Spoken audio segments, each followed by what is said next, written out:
I got one other piece of advice from my uncle, and he said, if you're going to go to work in a smaller company. He said, because if you work in a small company, you got to do everything. Not everyone makes the news, but behind every growth-driving experience, product, and transformation are experts who shape the outcome. Welcome to Behind the Growth, a podcast for digital leaders and those aspiring to become one. Each episode features a candid conversation with a remarkable individual. Join us as we focus on their struggles, wins, and lessons learned you won't find anywhere else. Let's get started. Hello and welcome to another episode of Behind the Growth. I'm your host, Imran Mian, and this episode is being brought to you by Mobile Live. Today, our guest is Frank Baylis, Executive Chairman at Baylis Medical Technologies, a company founded by Gloria Baylis, Frank's mother, and a Canadian trailblazer. She was such a visionary leader who not only had a business acumen, but also cared deeply about human rights. Her story is so inspiring that we need a separate episode dedicated just to her. Today, we'll be talking to Frank about his journey as an entrepreneur. Frank, thanks so much for joining me today. Thank you very much for inviting me. It's great to be on the show with you. So, interestingly enough, I'm a University of Waterloo graduate, and I graduated in 1986. And then, as many of us did back then, we went to Europe to travel around. That was the exotic place. Now the kids go all over the world, but back then we went to Europe.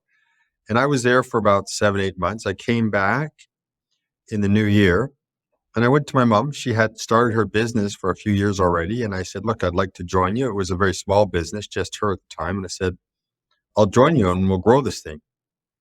Well, you had to know my mom. So my mom said, no, you don't know anything. She said, you have to go get a job for 2 years and then come back and see me. So I went and got a job working in another medical company because I knew I had in the back of my head I wanted to join my mother. And I went and worked for Mr.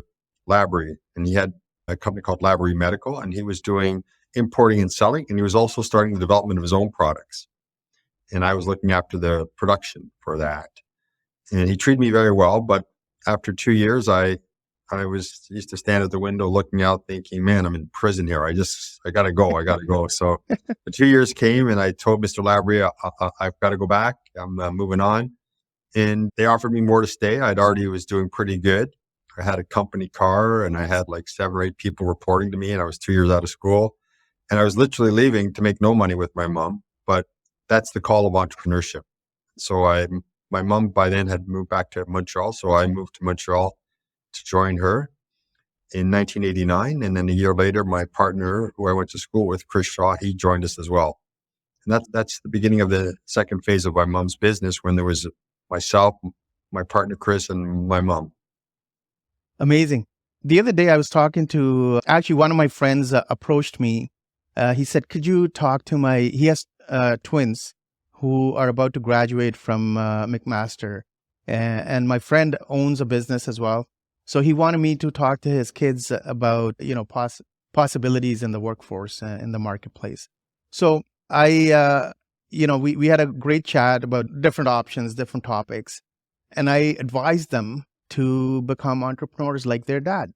But their dad was insisting that they should go and work for somebody else for a couple of years and then come back and join the dad. So it seems like this is a good practice. It's worked out for you.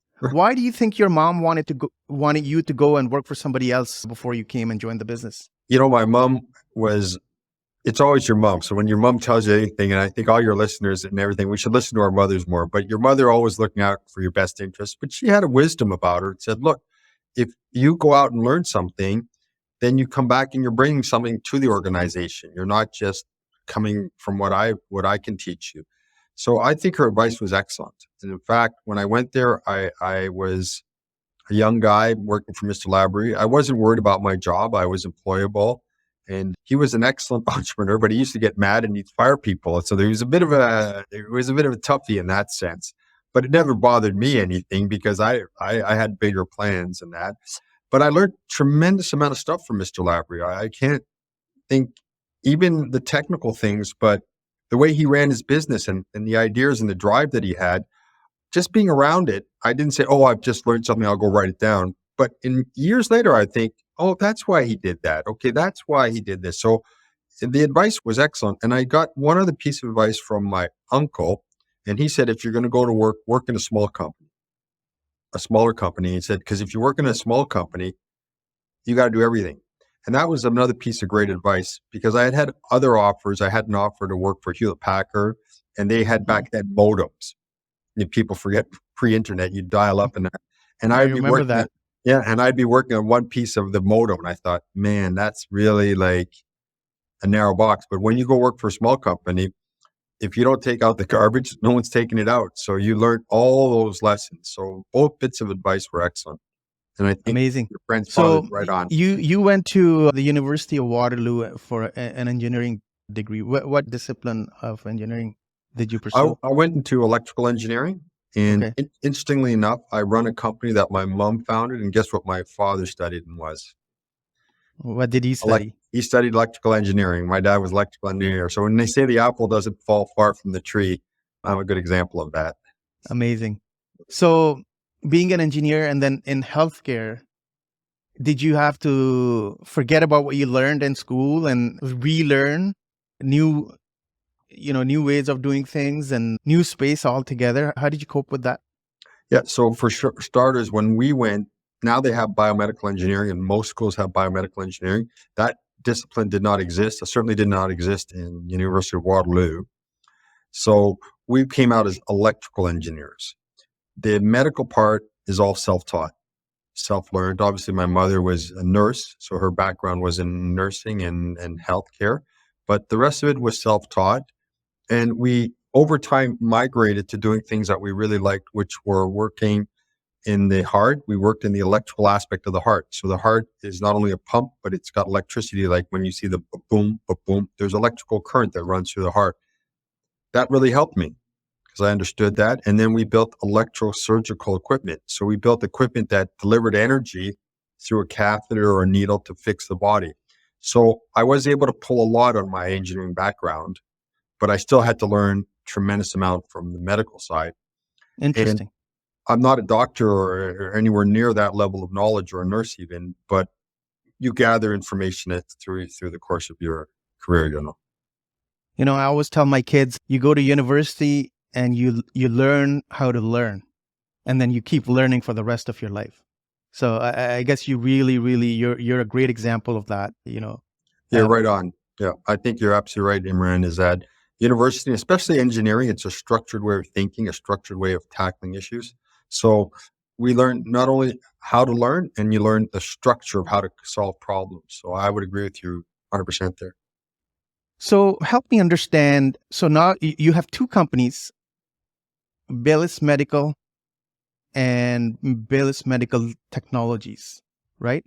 I understand, as it is public knowledge, that a division of your group has been sold to Boston Scientific, That's and you're still running rest of the business. So what is the difference between Baylis Medical and Baylis Medical Technologies? Yeah. So this sale that we did to Boston is actually the fifth time my partner and I sold a business. Oh, And in this case, we sold the company that was the operating company was called Baylis Medical Company. And we worked in many different fields, but the biggest part of the field was cardiology. We developed cardiology products. And this is the products that Boston Scientific wanted to acquire. So just as part of the sale, right when the sale was happening, we also split off in two. We had Baylis Medical Company, which remained, but we split off something called Baylis Medical Technologies. So they're both actually Baylis Medical. One's a company called Baylis Medical Company Incorporated. The other one's Baylis Medical Technologies Incorporated. And Boston bought the cardiology business, which we left in Baylis Medical Company. In Baylis Medical Technologies, we were doing contract manufacturing, and we were also doing a small bit of business in interventional radiology and a little bit of distribution. So all that business we continued on in Baylis Medical Technologies. amazing. It sounds very complex. Help me understand how you went from being a distributor of medical devices in the early days of Baylis Medical to becoming one of the biggest innovators in the Canadian healthcare space. I mean, which is phenomenal. Yeah. So the company that my mother started, when she started, there was a doctor that had moved from France to Quebec, and he had a very specialized catheter that he needed bought. This was a specialty when, in the old days, whatever, in the 80s, if or younger, if you had a bleed in the middle of your brain, you died. There was nothing to do about it. And so these doctors with some engineers in France had developed a way to go in through the blood vessels into the middle of your brain and inject a little bit of crazy glue to try and close up the hole.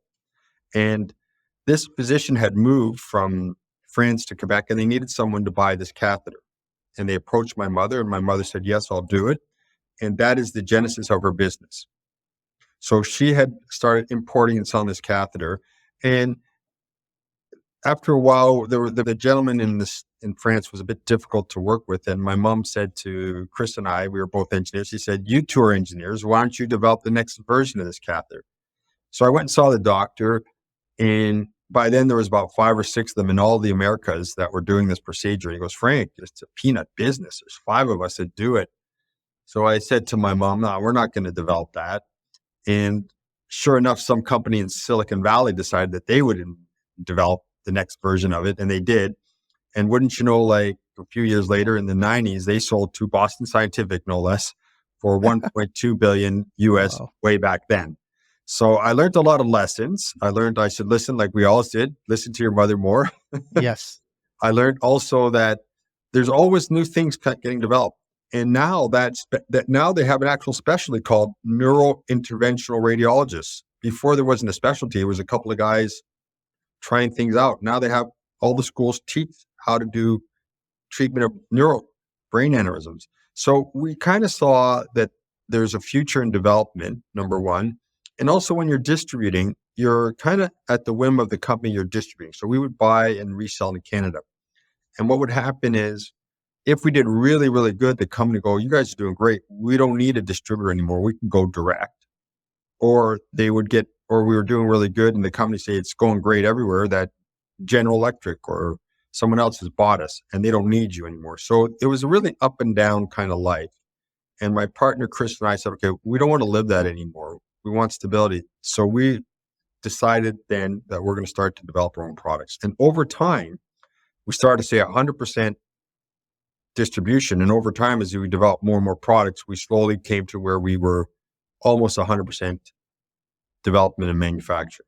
But it wasn't an overnight step. It was really an organic way that we grew over, being that one to the other. Yeah, I mean, this is such great news for Canada, having this type of innovation and being able to impact millions of people's lives and make their life better. Such an amazing story. So that's the innovation part. That's the development part. How did you come up with the business model to make it viable? And, how did you get your products to the market? And how did you decide which markets to go into?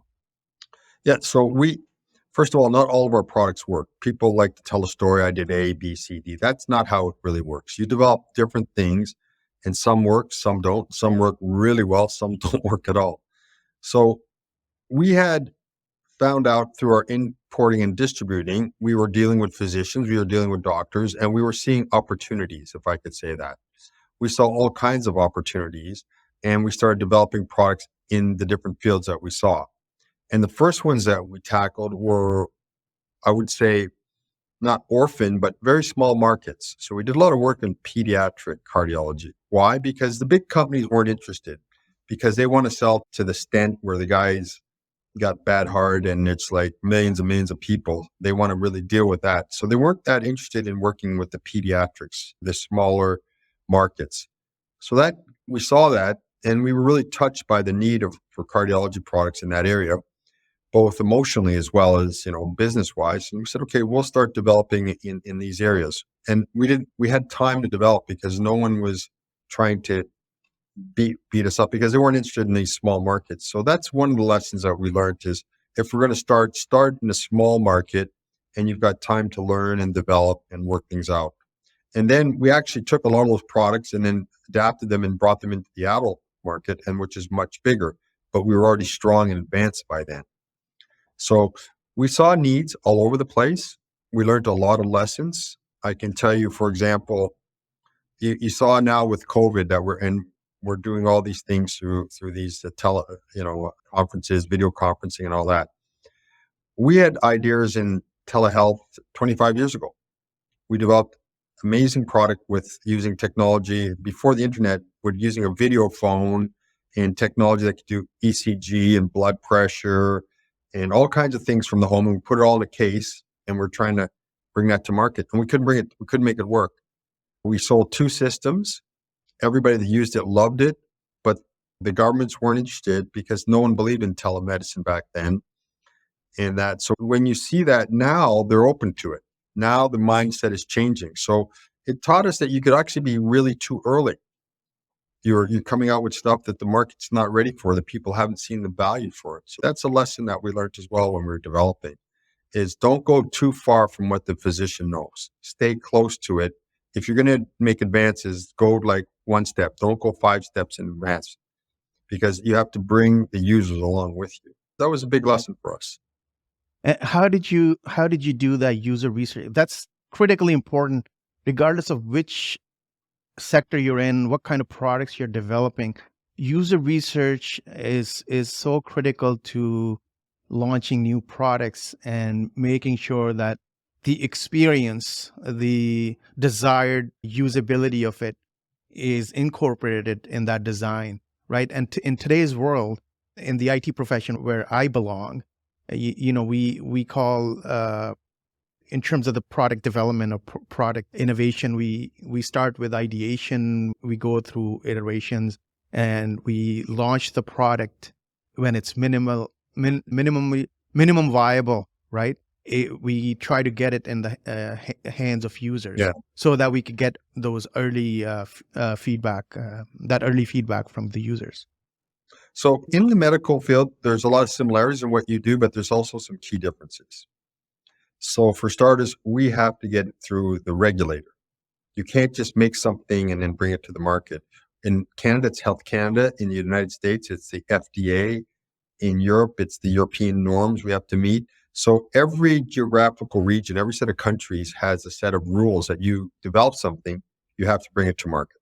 That's number one. And they have very strict rules of how you go through the development. One of the things that we did too is we worked very tightly with physicians. In our field, we call them key opinion leaders. And these are doctors that other doctors will look to and listen to as they develop new products. So it's a kind of a symbiotic relationship.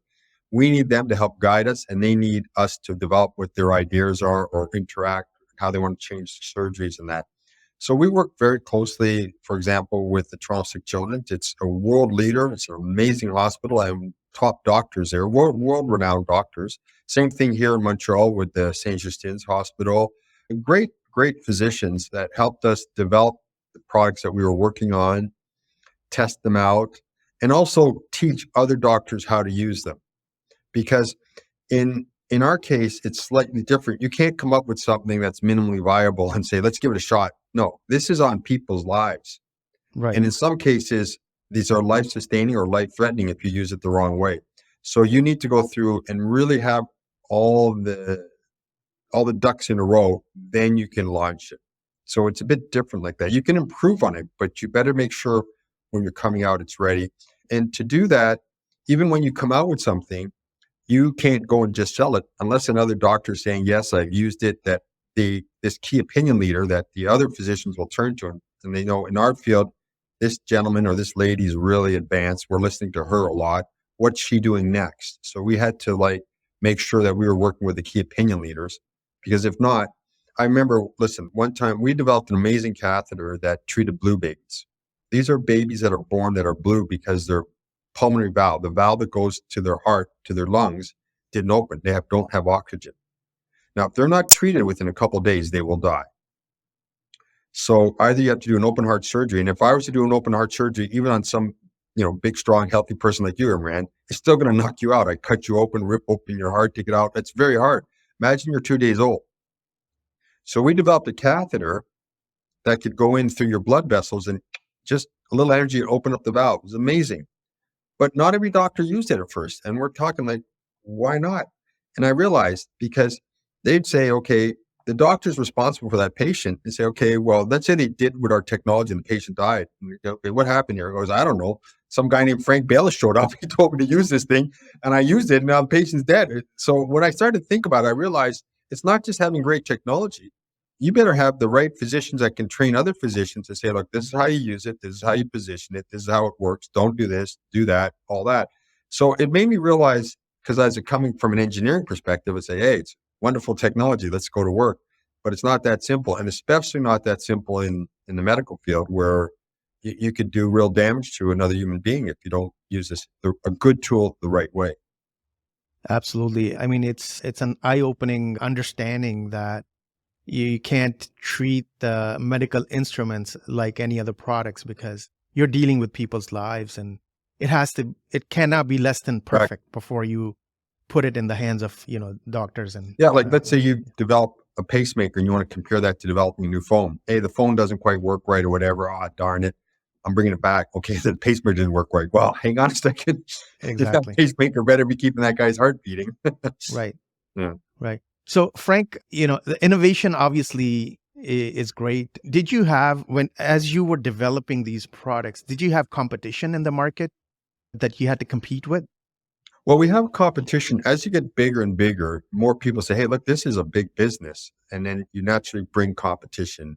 And we built a lot of markets. So we do things that didn't exist before, and then everybody does it. So, yeah, obviously we had a lot of competition, but that's just part and parcel. If we have a little competition, we're in smaller markets. And if you go to bigger market, you have to expect bigger competition. But we didn't go to bigger markets till we were bigger ourselves, if I could say that. So it's a bit like if you're a boxer and you're a lightweight, don't take on a heavyweight right away. Maybe get a bit of muscle on and get up to the middleweight. And then if you're strong, then you can go to the heavyweight. But if you have to know who you are. And if you're just starting off, if you have some amazing technology that can knock out the big guys, good for you. But we really were step by step. I wouldn't say Can you describe the difference in your word between the little markets and the bigger markets? How do you define that? Yeah. So we were looking at like, if we were, if there's a piece of pie and we're like the little mouse eating on the edge, the big guy's going to say, okay, whatever. But if we try and take a big bite of the pie, you're going to get in trouble. We saw that. I'll give you an example. Big Canadian company called Bombardier make amazing jets. They make all the private jets. And when they started to develop the C series, suddenly they were competing with Boeing and Airbus, and then Boeing and Airbus, and they were much bigger. That's all relative because Bombardier is a very big company too. But Boeing and Airbus did everything to try and crush Bombardier to the point that they end up owning that plane. They wanted that plane. They knew the plane was amazing. Now, Airbus owns 51% of the plane because they crushed down so hard on Bombardier that Bombardier had to come to the table and actually give it away to them. It's kind of sad at some points, but it's an example of even at the biggest level, what these bigger companies will do to try and crush the smaller ones. So if you're going to go after the market of a big company, you better make sure you're ready and strong to take on that battle. What are the big bets now for Baylis Medical Technologies, since now that a big division of your company has been sold to Boston? What are the big bets that you're making on? Yeah. So when we were doing our cardiology business, we had sold other businesses in the past, which were to do with back pain and one to do with cancer treatment. And those companies were a company called Medtronic, bought both those separately, bought both those two businesses. We still manufacture that for them.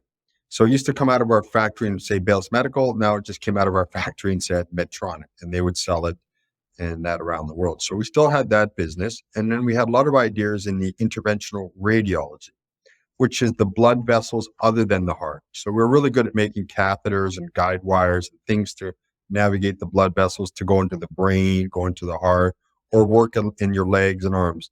So when we were growing, we were doing so well with the cardiology. And this is a good lesson that my partner is very strong on. We did one thing. He said, look, these other ideas we have, we're putting them on the back burner. We we can't do everything really good. So we're doing great with the cardiology business. Let's just grow it, get stronger in that area, which is what we did till we ended up selling it to Boston. And now we swung back and we're looking at building up the interventional radiology business now. That's where our focus is. Interesting. Frank, from this conversation, I can see like you know so much about anatomy and the overall healthcare business. Did you ever at any point in your career think about becoming a doctor? No, not even for half a second. My younger sister is a medical doctor, and my older sister and my brother all have the title. They're professors. So I'm the only. They're all Dr. Baylis, Dr. Baylis, Dr. Baylis, and I'm the only one that's not got that title. So I wouldn't mind having the title as a doctor of philosophy or medicine or whatever, but no, I could never be a medical doctor. I mean, some university, McGill or some other university should just give you an honorary doctorate, right? That would help out a lot at the kitchen table for family discussions. So having gone through the early stages of Baylis Medical to where you are today, what would you say would be some of the challenges that you faced as an entrepreneur? We face many challenges when you're small. We face the challenge like many companies do when you get hit hard. You take a lot of hits. You get beat up when you're in business. You worry about making payroll. Anybody that's run a business has had a couple of times going, my gosh, pay's got to go out every 2 weeks, and whether you have sales or not. So we faced all of those regular challenges. And I was lucky to have an amazing partner. And so you could share some of the load. A lot of people are entrepreneurs by themselves. It makes it even harder because they've got to bear the load when there's a punch in the stomach by themselves. But I had and have a great partner, Chris, in that. And I would tell everybody that's an entrepreneur, you're going to have challenges. If it was super easy, everybody would do it, and it's not. But you work your way through the challenges, and with a lot of hard work, a lot of brains, and some luck, you can do great. That's absolutely true. Especially in your business where it takes a long time to develop the product, make it perfect before it hits the market. All this time, like you said, there's payroll every 2 weeks, and you have to make sure that people are getting paid. The sales cycle for you guys is probably, I would imagine, anywhere between 12 months to 24 months. But so you need to make sure that there's enough cash flow to sustain the business until you get the product to the market and make it commercially available. Absolutely right. I mean, depending on what type of device, we sold equipment that's like 1,000, some that's 30,000, some that's 250,000 when we're importing and selling some of our own products. And I learned a lesson there is that, and it was never written down or anything, but I realized I never sold some guy the $250,000 if I hadn't already sold him something 30,000. Interesting. And I never sold the guy 30,000 something if I hadn't already sold him something for $1,000. No one ever wrote it down that, hey, I bought something for 1,000, so I'll try 30,000 and I'll try it. But I realized that we're all human beings. And if you buy something for $1,000 and you're at the hospital, you make a mistake, you take it, you hide it, you throw it in the garbage, right? And then 30,000 is more, but you built your reputation up. And our reputation was built up, but we started small, even with the products we were selling. And when we got to selling the really big pieces of equipment, people said, okay, well, I know these people, I know this company. So the risk for them was smaller. So that's one of the lessons I learned. And it was never like told to me, or no one ever said, I'm buying this because I bought smaller, cheaper stuff from you in the past. But I just realized that over the time, we built our reputation up by selling $1,000 and 30 and 250. So it worked that. I'm nodding my head because it resonates so much with what we do.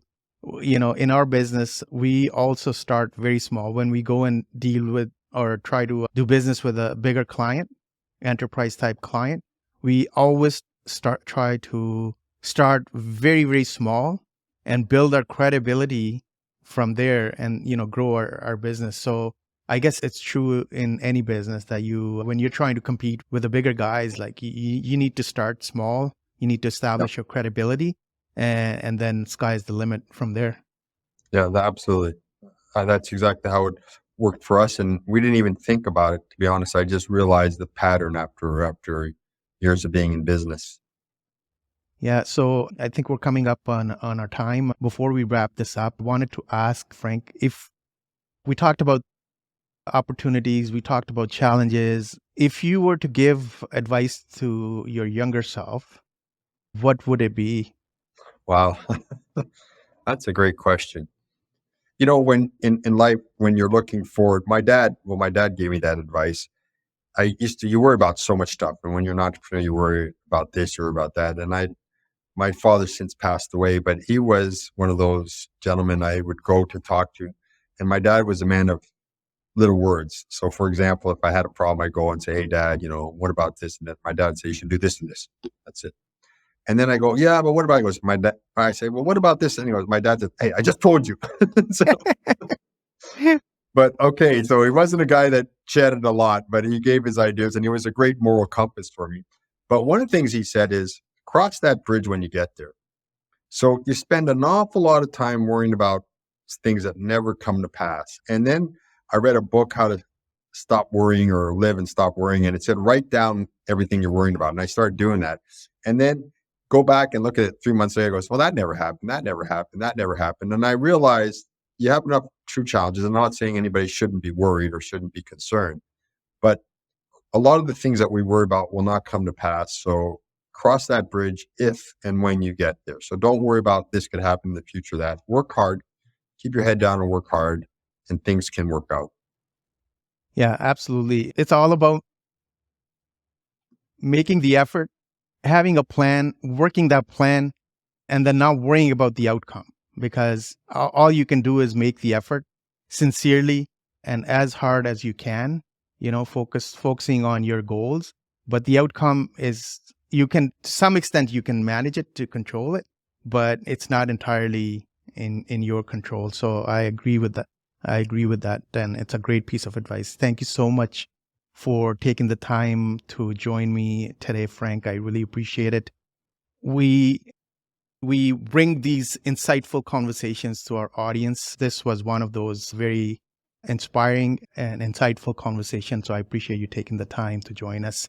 Thank you so much, everyone, for tuning in. Please stay tuned for another episode of Behind the Growth. We'll be back. Until then, take care of yourself and your loved ones. Thank you. Thanks for listening to Behind the Growth. If you enjoyed this episode, make sure to follow along on Apple, Spotify, or your favorite podcast app. This podcast is brought to you by Mobile Live, a team of digital experts specializing in designing experiences, building products, and scaling technology. For more episodes of Behind the Growth, please visit mobilelive.ca/podcast.